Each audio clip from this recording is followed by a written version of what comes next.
All right, y'all. The insane true story of Virgil Abloh. Of all these ideas, and Virgil was able to take all of those ideas and then architect them. Virgil was the heart of this shit, like, you know what I mean? It's like the heart of the whole fashion world. And not just that, it's like just the cool creativity in the man's head. Like, it's just a difference. Like, He left his Rest in peace, Virgil, bro. Rest in peace, Virgil, bro. Really one of them guys. Really one of them guys. Y'all niggas don't even know. All y'all know is Off-White. They don't know about.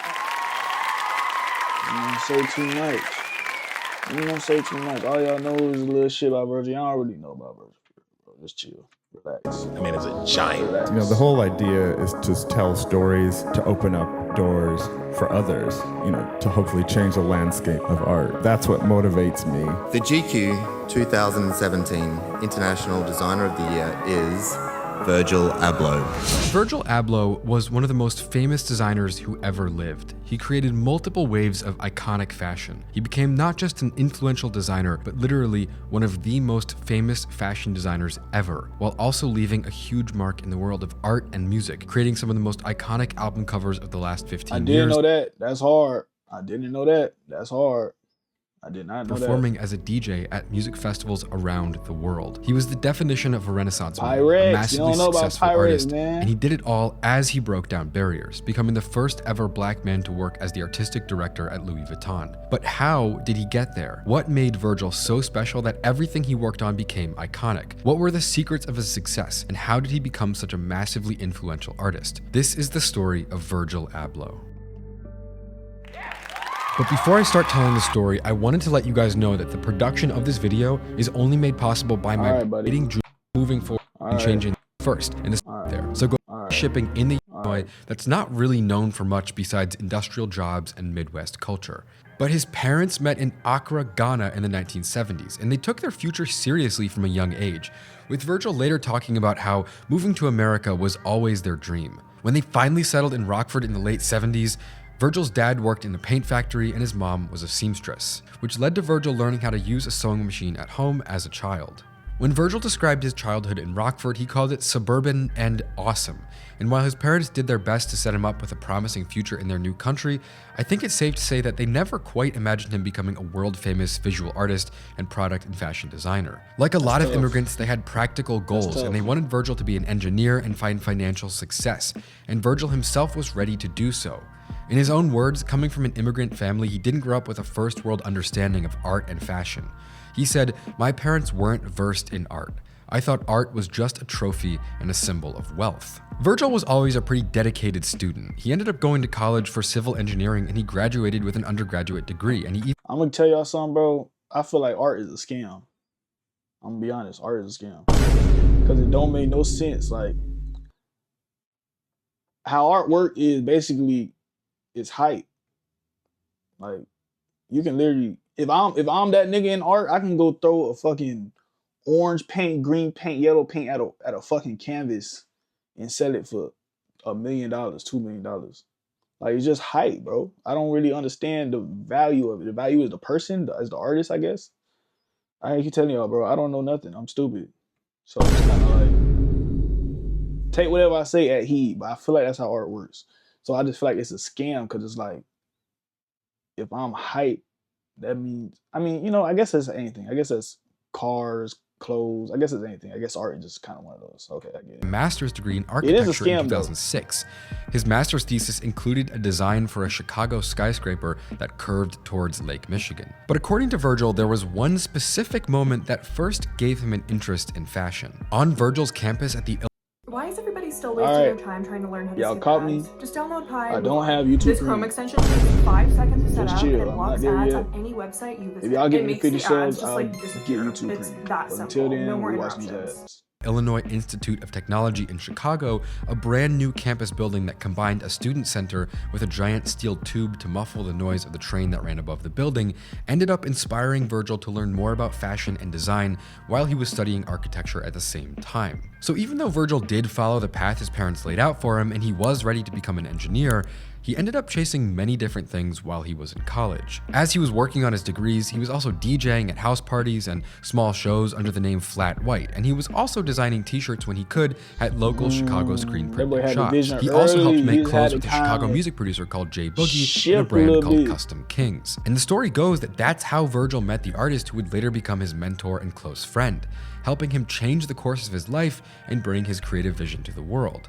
An artist who Virgil worked so closely with that it would be impossible to not mention: Kanye West. After meeting Kanye in 2002, before he had even released The College Dropout, all the way back when Virgil was... Yo, Kanye is the GOAT. But he is crazy. On my own cap. That man will tell you 12 right things and 3 off the wall shit that just totally derails the whole point of what he was trying to say. He is that nigga though. I ain't gonna cap. He just a crazy nigga though. But we all know crazy niggas.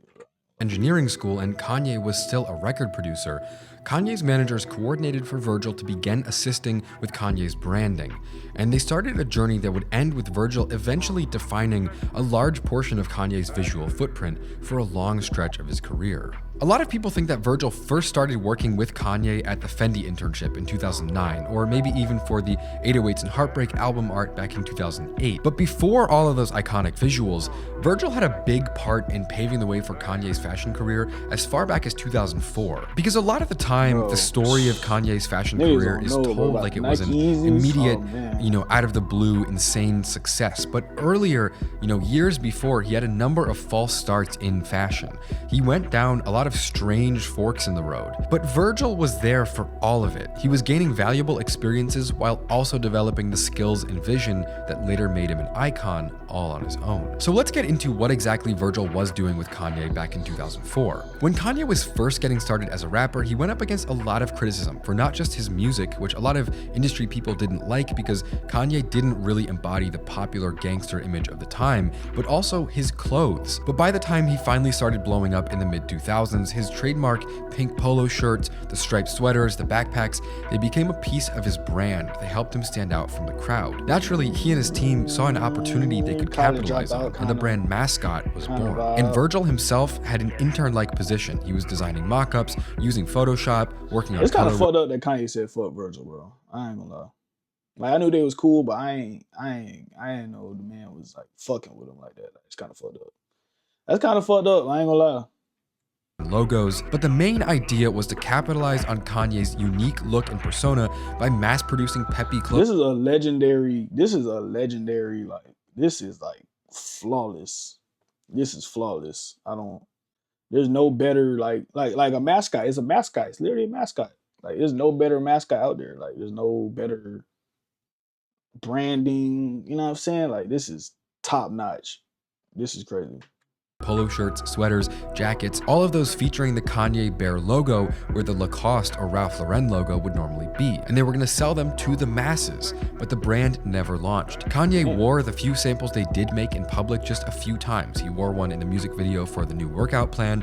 He wore a piece in a Boost mobile commercial he did back then. But much later on, Kanye was quoted as saying, "I could have put the bear on tracksuits and made millions, but I'm really dedicated to fashion." Around the same time, Virgil also helped make mock-ups for a potential shoe design that Kanye was interested in.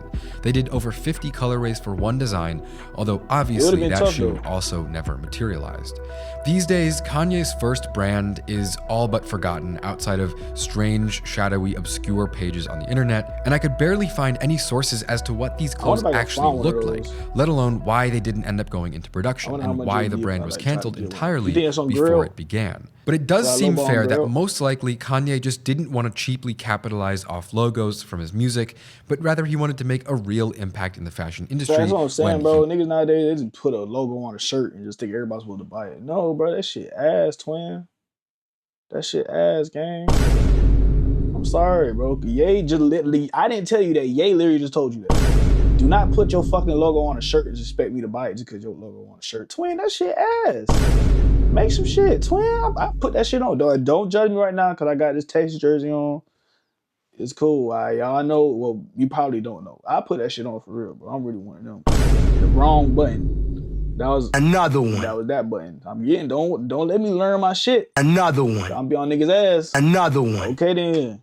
ready. So before long, Kanye moved away from the preppy fashion style and mascot was forgotten. But just a few years later, Kanye and Virgil were back together working on another brand again. This time it was called Pastel, and it was supposed to be an elevated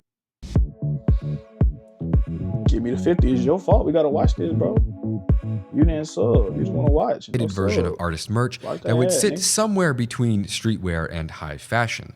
And to this day, there are many drafts and illustrations of what exactly Virgil and Kanye worked on together for Pastel around 2007, floating somewhere around the internet. And Virgil even included many designs and mock-ups in his book Figures of Speech, and there are even some knockoff Pastel jackets that you can buy on Grailed or eBay. But again, no Pastel pieces ever actually made it to market, although this brand did get a lot closer to actually existing. If you go back and listen to Stronger from Graduation, Kanye actually raps the name of the brand in the first verse, which is something I'm sure goes right over most people's heads these days. Go nuts, go ape shit. In my pastel on my plate shit. Act like you can't tell who made it. But back then, it's clear Kanye was pretty confident this was his next big move. But it ended up not ever launching. And while both Kanye and Virgil did go on to create fashion at a much larger scale than either of them ever did with Mascot or Pastel, it's pretty inspiring to see that even the most legendary artists and designers had to learn the hard way and fail a few times before reaching their full potential. And it's even crazier to know that all of the learning experiences that led up to Kanye becoming a billionaire fashion icon and Virgil becoming the most famous fashion designer alive, they were both in the room together while they learned all of the groundwork for that success. Virgil's rise to prominence really began in the late 2000s. After directing the art for 808s and Heartbreak, he and Kanye went together to Paris in 2009 to intern at Fendi for $500 a month. And according to Kanye, we didn't do anything. What? You what? What? $500 a month? Who did that? Yay? We didn't know how to make real clothes. We were just happy to have a key card to the office. Literally, they were just doing intern stuff despite their fame and status back in the US. That being said, once Kanye and Virgil got back to America, they both leveled up majorly, and their shared vision of bringing elevated streetwear to the masses, blurring the lines between high fashion and urban styles, and changing the fashion landscape as a whole, finally took shape after many failed ventures and forgotten designs. Virgil went on to direct and sometimes design the album art for many iconic hip-hop projects. In 2010, Kanye hired him to be the full-time creative director for Donda, his creative agency that handled packaging, branding, and visuals for countless albums in the early 2010s, including albums by Lil Wayne, Pusha T, Meek Mill, Kanye himself, and many others. In 2011, Virgil did art direction for Watch the Throne, which ended up getting him a Grammy nomination. I ain't gonna lie, clap up, Watch the Throne, bro. Clap up, Watch the Throne, bro. That's one of them ones. If you don't know, go tap in. That's one of the ones, all right? Best recording package. He also designed the art for Kid Cudi's Wizard, after which Kid Cudi said no matter if he was working with Kanye or if he was doing his own thing, Virgil is always ahead of the curve. And he also helped direct the art for Kanye's beautiful Dark Twisted Fantasy. Clap it up for this one too. 10 out of 10 album, 10 out of 10 classic. Virgil's book Figures of Speech, he included a quote from George Condo, the artist who painted the cover. He said, "Virgil makes things happen, intrinsically knowing that his talent is to move into an electric field and create a transcendent art experience for the people." He even designed the cover for Yeezus, creating one of the most iconic album covers of the 2010s after many different iterations, curating over 10 designers working on Yeezus around the clock, including many test covers and paintings by George Condo, before eventually Virgil and Joe Perez's minimalistic, basic, clean slate approach helped accompany Kanye's new, abrasive, unprecedented sound. And the album cover for Yeezus basically became a pop art icon all of its own. But at the same time, Virgil's next venture would end up making him a bigger icon than anything he could previously have imagined. What y'all think it is? What y'all think he been talking about? I don't know. I'm learning a lot about Virgil right now. I ain't gonna care. I'm learning a lot about Virgil right now. Off-White is kind of like duh, but you think that happened next? I don't really know. Let's find out. Virgil's first big solo project as a fashion designer was Pyrex Vision, which was launched in 2012. It only existed for a year, but Pyrex made a huge impact in streetwear. My mama would not let me wear no Pyrex. My mama wouldn't let me wear no Pyrex. I wanted the Pyrex shorts.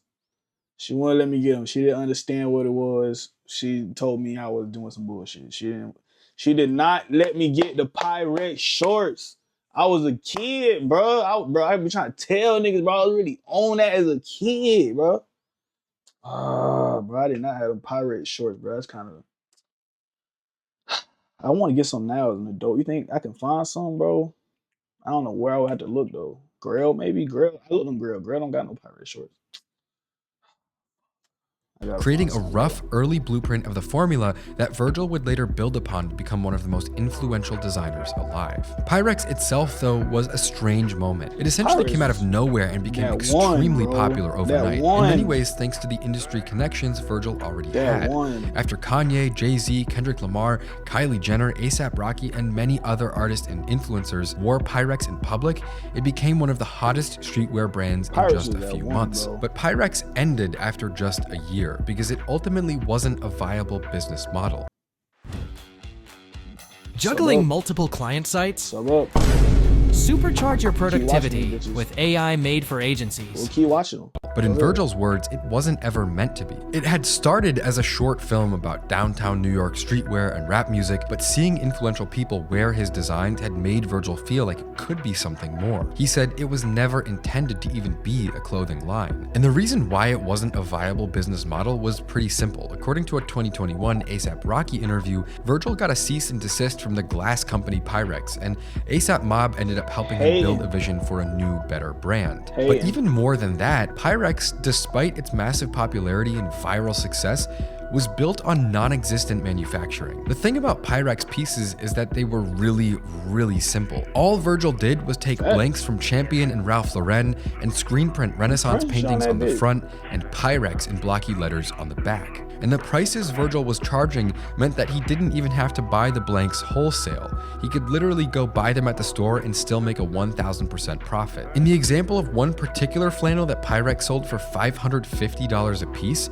it was based on a $35 blank from Ralph Lauren. And people discovered that the shirt Virgil was using was never available for wholesale. I wanted to buy Pyrex, but I needed a car, and I had some money, but I just didn't have a car. So I remember I was trying to give my mama some money for the pirate shorts, and they wasn't having it. And it wasn't no $500, bro. It was like 200 at the max.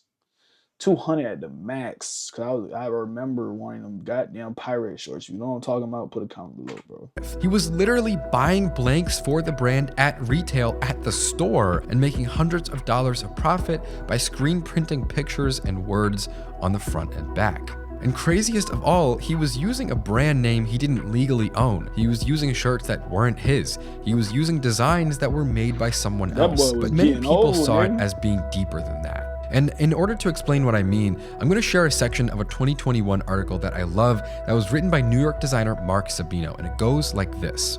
High fashion was still at its most gatekept, its most exclusive, and above all, its whitest when Pyrex first hit the scene. By charging hundreds for a Champion hoodie, it wasn't so much an act of trying to pull a fast one on the consumer, the brand of hoodie was right there on the sleeve, but rather a larger statement to the higher-ups who determined what was and wasn't fashion. The Pyrex hoodie takes the idea of what high fashion is and upends it entirely. It asks, what draws the line between a $600 Givenchy hoodie and a $500 Champion hoodie? Is it the person making it, where and how it's presented, or who is wearing it? All through the simple act of pricing and marketing. Virgil took the tropes that were so stigmatized and forced onto an entire race and put them on a billboard that you can wear around, while also making a statement through the garment itself. And that's just the back half. To talk about the front of the hoodie, we need some art history help. The front graphic is the famous painting The Entombment of Christ by Italian artist Caravaggio, again blown up to a massive size. The importance of this painting as a graphic doesn't lie with the subject of the painting itself, but rather the artist. Caravaggio was infamous for his lifestyle when he wasn't creating stunning commissions for the Italian elite. Tired. What the fuck going on with Auntie? Auntie look tired, boy. What the fuck is they eating, boy? What is that bread? Just loads of bread and wine? Dog really trying to what? Usually hanging around the streets and taverns of Rome with alleged criminals and other people that Italian high society deemed unsavory. Does this sound familiar yet? The choice to use not only a famous piece of European art as a graphic on a piece of streetwear, but specifically Caravaggio, was more than deliberate. Caravaggio's paintings were famous for their use of chiaroscuro, the technique of using high contrast between dark and light to create heavy emphasis in the composition. What better representation of the sterile old guard of white high fashion clashing with the supposed lesser than black streetwear could there be? Both the fashion and art worlds are notoriously Eurocentric, and by plastering a famous Italian painting as if it were a logo on the front of an article of clothing deemed primarily for thugs and gangsters, it creates a new context for the work entirely. And See, that's what I'm saying. I'd be stupid for real, because I would have never got that. I just thought bro would have seen the picture on like Pinterest and was like, this fire. And just put it up on some shit. That's hard. I mean, I don't know. That's like, we really don't know if that's really what happened. Like I said, that's a good theory. That's a good theory, but we don't. I mean, maybe he doing the research. Let me shut my bitch ass up. In itself ended up leaving an artistic legacy that would last for years and years to come. While some people called Virgil an intelligent commentator on the state of fashion, other people called his prices and manufacturing a big fuck you to streetwear customers.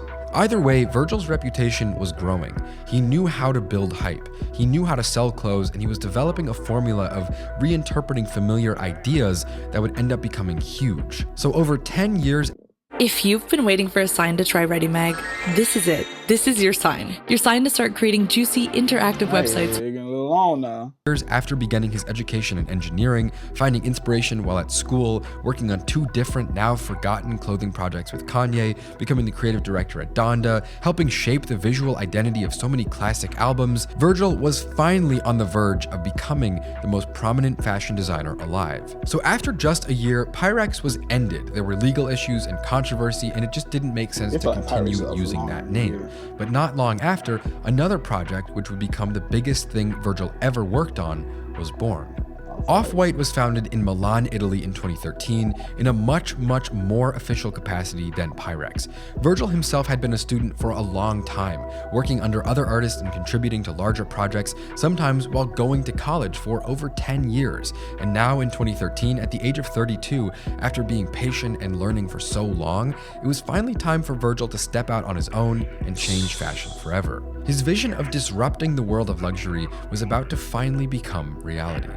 So Off-White was funded and launched in part by the New Guards Group, a big fashion, production, and distribution company that also helped start other brands like Heron Preston and Palm Angels. And as soon as it was launched, it was a huge success on the street and in the world of high fashion. Bro, it's crazy. And Off-White so was again a fairly minimalistic brand that at first... Damn, bitch, listen to me. Stop. When I press the button, stop. Don't keep going.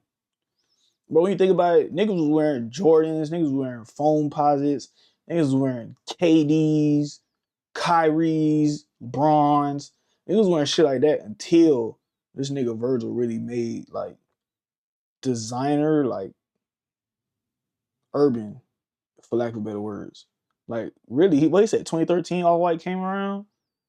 Bro, I feel like niggas ain't start wearing this. I ain't gonna lie, niggas ain't start wearing designer for real until like 2017. So 4 years after that, yeah.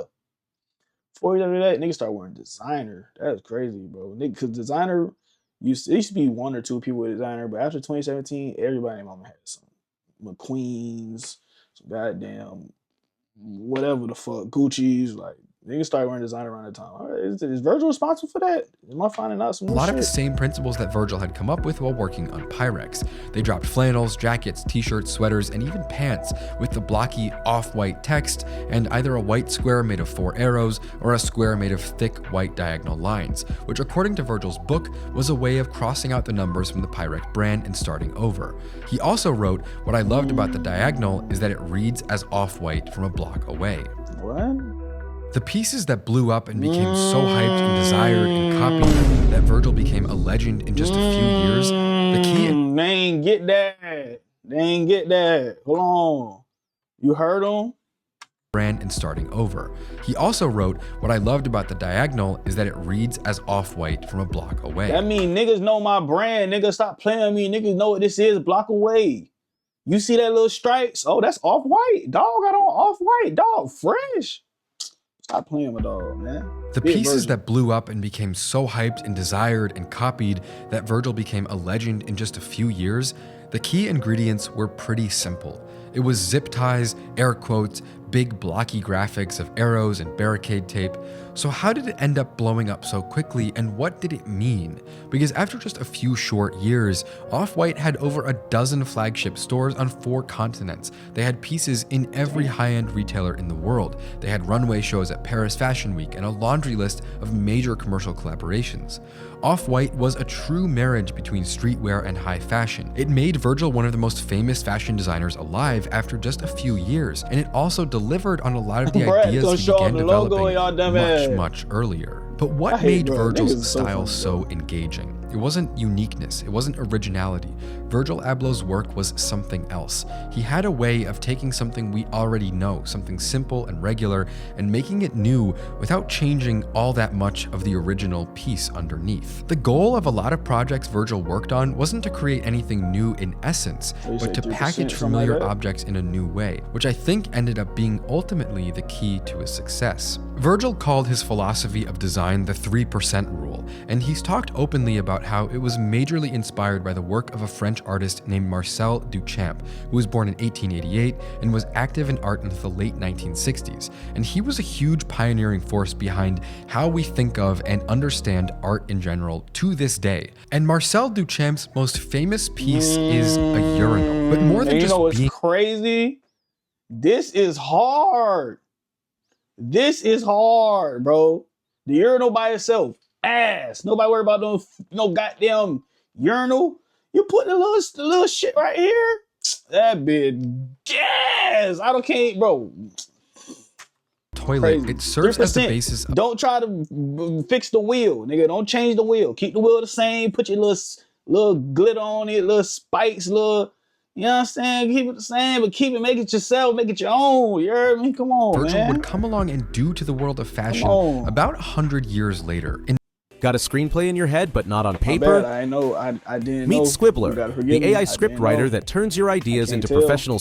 In 1917, he submitted a— Bitch, you don't got YouTube Premium neither, nigga. Why you mad? Why you over here sucking your teeth, nigga? Watch the video. Shut your ass up. urinal to the Society of Independent Artists. And while most people were shocked by Marcel trying to pass off a urinal as a piece of art, he called it an everyday object raised to the dignity of a work of art by the artist's act of choice. His ideas were part of a European avant-garde movement called Dadaism, which was often described as anti-art. They challenged the traditionally accepted definition of what art is, and they brought into question the idea of how much an artist has to physically do versus how much the artist's intention can be the driving force for how a piece should be received. Because Marcel didn't build this urinal, he bought it and wrote his name on it. So is the pre-made urinal just a pre-made urinal? Yes. Or could adding a signature and putting it on a pedestal make it something else entirely? Marcel and his peers of course created many other pieces that represented a similar idea. One of his works was a Mona Lisa with a mustache drawn on it, and a snow shovel with the words Mona Lisa,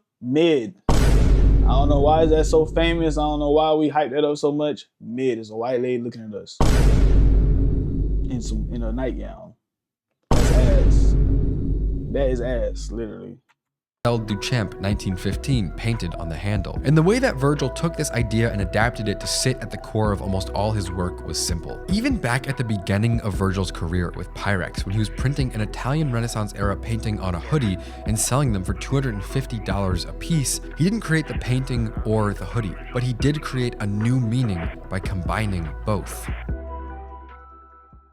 But probably the most hyped moment of Virgil's entire Off-White career, and also the biggest and best manifestation of the 3% rule, was his collaboration with Nike called the 10. And this collection of shoes truly made Virgil a star. Off-White was already popular. Pieces like the Industrial Belt, the Mona Lisa hoodie, the Moncler collaboration, the collection with Levi's, the logo tees, the flannels, these were all pretty highly desirable and very expensive at retail, and even more so secondhand. Off-White was really making Virgil's goal of bringing high fashion and streetwear together come true. Off-White did runway shows in Italy and France, and it was also popular on social media, and it was worn by rappers and influencers at the same time. Virgil was already arguably the most famous designer in the world, but the 10 sneaker collection, a collaboration with the biggest sneaker company on earth, still took him to a new level. The 10 was introduced in August of 2017, with Nike's press release saying that Virgil's relationship to Nike began long before he first visited the company's world headquarters in October 2016 to start a new collaboration. Let me tell y'all something. Niggas died over these shoes. Niggas literally have died over off-whites. Like, it's crazy. Like, if you wasn't around during the little sneaker culture, whole little debacle situation going on, niggas was camping out. Niggas was dying over off-whites, bro. I hate to say it, niggas was dying over Jordans, off-whites, Nikes. You was risking your life to go get a $180 pair of phone posits. Or a goddamn pair of, you trying to get the retail of the goddamn off-white ones so you can sell them bitches for $1,000. Make your money back. I respect the hustle, but niggas was dying over these, bro. You gotta remember that. They wrote, as a teenager living in Rockford, Illinois, Virgil and his friends sketched shoe ideas and mailed them to Nike. They unveiled 10 shoe designs split. These, the Prestos. Niggas was dying over these, gang. That wrong button. These was ass. I ain't gonna lie. I don't fuck with Blazers. Blazers ass. What are these? 95s, 97s? No, these are 95s, I think. I forgot what those are. But the Prestos was the one, bro. Okay. Like, you had these, you had that shit on. You was the one in your school. You had these. No cap. The two groups, revealing and ghosting, with the first group designed to look hand-cut and reconstructed, and the second group designed with translucent uppers around the idea. These are disgusting. Don't let me catch you with these on. I'm gonna laugh you out the fucking building if I catch you with these on. These are ass. Don't. Exposing different materials. Virgil, but Virgil said this, in one gesture, I wanted to underscore how the design system and manufacturing of Nike are so perfect. By combining these shoes with design that amplifies their handmade quality, we're intensifying the human element and expanding the emotional connection of these 10 icons. The shoes in the collection were some of Nike's most famous: the Jordan 1, the Air Max 90, the Presto, the Vapor Max, Blazer, Converse Chuck Taylor, Zoomfly, Air Force 1, Hyperdunk, and Air Max 97. And all of these sneakers ended up being some of the most desirable products Virgil ever designed. Even though he barely changed the original ingredients, maybe altering 3% of the product itself, he created a new perspective and made a massive impact in sneaker culture. And the wildest thing of all was that the Nike X Off-White collab came at exactly the right moment. When Kanye signed his shoe deal with Adidas and dropped the Yeezy Boosts back in 2014, the hype and frenzy around those shoes was insane. It was crazy. And Nike— I remember when Kanye dropped this picture, or Adidas dropped this picture, bro, where it's like Kanye in the middle and then all the shoes around him. Niggas wearing Yeezys like they was goddamn Balenciagas, bro. I ain't gonna lie. I was never really into Yeezys like that. I probably had like 2-3 pair of Yeezys, bro. I ain't gonna lie, the only ones I really want are the original 700s. And but the Adidas Yeezys always been kind of I like Nike Yeezys more, but these niggas was going crazy over these though. An answer for that excitement because they didn't have anything with that much trend or hype like at the time. And their answer to that problem ended up being Virgil Abloh himself, the same person who helped Kanye lay the groundwork for what would later become Yeezy back in the mid-2000s when they were working together on Pastel and Mascot in Chicago. On a technical level, all Virgil really did to the Nike 10 was cut them up, add words to the side, put a zip tie through the eyelet, and sometimes change some stitching or a few materials. But it was— Nah, nigga, watch your mouth. Don't we not talking about Virgil brand like that, bro. If I tweak out, bro, for real, twin, don't do that. He did. Don't say he just ripped it up a little bit, put a little eyelet in there. Don't do that. Don't do that. Them Prestos was ass for Off-White came around. I'm gonna be the one to tell you. All that Nike shit was going downhill anyway. Niggas wearing designer, Off-White, nigga. Off-White and Yeezy. Yeezy 350s, when they first came out, they was cool. They didn't get hyped really until like around whatever time this is that they talk about, with that little picture. That's when Yeezy became the ones. But don't try to downplay what he did. Nigga, that's more than 3%, bro. I don't care what y'all talking about. Deeper than that. The design and choices behind these shoes is— Listen to this. No, I think, am I doing it? That's the second time that happened. Get your ass on. Got weak ass head bob, boy. What the fuck? Is really fascinating. For the Air Max 90, Virgil used exposed stitching, a new range of fabrics, a distorted tongue, and text on the outside to turn one of the most recognizable sneaker silhouettes into something completely new without really changing much at all. The same went for the Jordan 1 Chicago. He essentially turned it inside out, with rough edges and rawness exposing the shoe's inner materials and turning it into a fascinating art piece that tells a story as much as it is a wearable shoe. Shoes like the Presto and the Vapor Max included distressed tongues. All of them had labels printed on the side in Virgil's favorite font, Helvetica, and many of them were defined by having their core elements turned inside out, giving the shoe a completely new look despite being not all that different from the original at all. Virgil's Nike designs told a story about the design of the shoe, and he somehow did all of that while still keeping them essentially the same. During an interview from just a few months after the shoes were released and Virgil's hype had never been higher, Tom Bettridge wrote this. He said, "Virgil Abloh looks back at the dawn of his streetwear era as a consumer revolt, a shift where the purchaser is placed at the helm of the machinery that produces culture. The only tools necessary are a smartphone, a screen printer, and a box of blank t-shirts." On a footstool beside us, Virgil rests his feet in a pair of sneakers he just designed for Nike, a modified and deconstructed version of the Air Force One. On the shoelace, the word shoelace is written in Helvetica with quotation marks. Helvetica is present in almost everything Abloh does, a nod to the tradition of modernist design that he became fascinated with while studying architecture. He describes Marcel Duchamp as his lawyer, the art historical grounds onto which he can absorb pre-existing intellectual property into his reference system. He rejects the who did it first mentality of the previous generations in favor of the copy and paste logic of the internet. The Off-White Nike collaboration became so popular that the original shoes go for thousands of dollars a pair today. They became some of the most iconic and most hyped shoes of the last 10 years, but most of all, Virgil's 3% rule truly came to life after these shoes became so popular, with him creating an entirely new product without changing much of the original ingredients at all. After the Off-White Nike collaboration, there was almost nowhere else for Virgil to go. I wouldn't say his popularity peaked, but rather there was almost no more popularity left for him to achieve. Off-White arguably made Virgil the most famous fashion designer in the world. So what was there left for him to do? Well, I think it was pretty obvious. After years of bringing together the world of high fashion and streetwear as an outsider, as a kind of pirate, doing things on his own terms, he was called up by the powers that be to work as the artistic director of menswear at Louis Vuitton.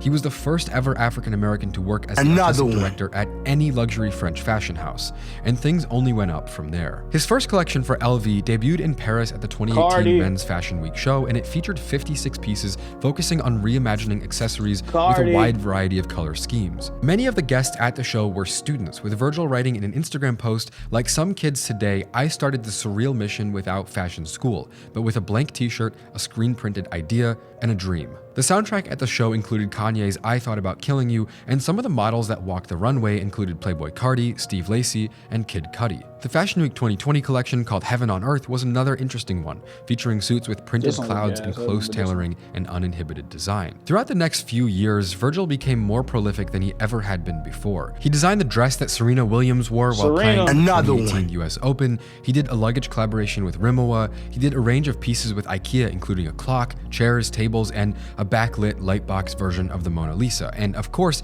the legendary receipt rug. Obviously, everything sold out instantly, and most of the pieces resell for thousands just a few years later. For the Fall/Winter 2021 Louis Vuitton menswear collection, he made oversized puffer jackets wrapped in 3D models of iconic buildings from different world cities.